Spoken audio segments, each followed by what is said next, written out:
You are teaching an online course with synchronous sessions and you want it to be equitable. But what are the best practices for this style of delivery? 6 tips for inclusive teaching in synchronous online courses. 1. Remember to consider the digital divide. Access to technology varies greatly across race and social economic groups. For example, bandwidth distribution.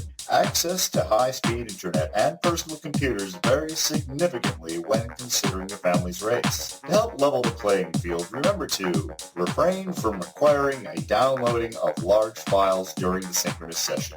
Similarly, when you have video content in your course or in a session, make sure that it is streamed. Allow students to download files in advance to prepare for a session.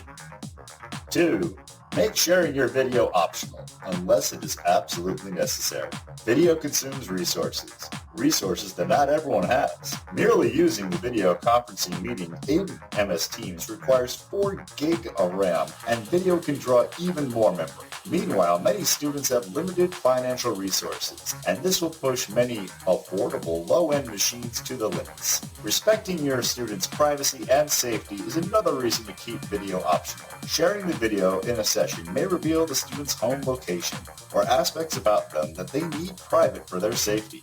Incidentally, they would never share this information if the course was held in a classroom. To illustrate, sometimes individuals seek safety from an estranged spouse or stalker, and sharing the local surroundings of where they live is an unnecessary requirement that would never occur if the class occurred in a room on campus. It behooves us to adopt a teaching strategy that would subject someone to potentially jeopardizing themselves or their family to get a grade.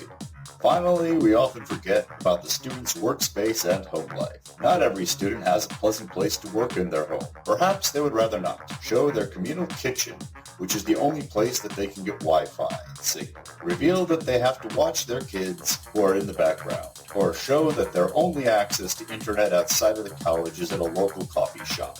Remembering their right to privacy affords everyone self-respect. 3. Be forgiving and flexible.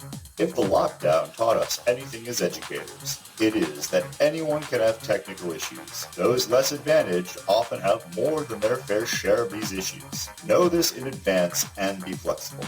Try recording lecture sessions and offer the transcript afterwards. Likewise, consider access to used assets, as well as an asynchronous option to assist those who cannot contribute due to whatever issue they face. These issues are, more often than not, out of their control.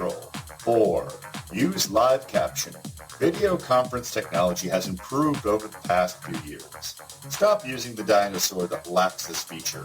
Products like Zoom and MS Teams have live captioning options. Make sure to use the live auto captioning and make your sessions accessible to everyone. Besides helping the hearing impaired, the captioning helps everyone when there are audio problems. 5. Avoid time response questions. Revel in the silence. It allows others to think.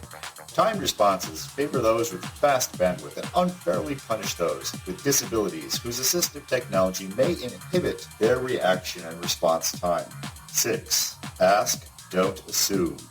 Invite your students to contact you privately with any issue that could impede their success. Also, anonymous polls can give you insight to technical and bandwidth issues that students may face. Armed with this knowledge, you can adapt your courses to be more accommodating on the fly.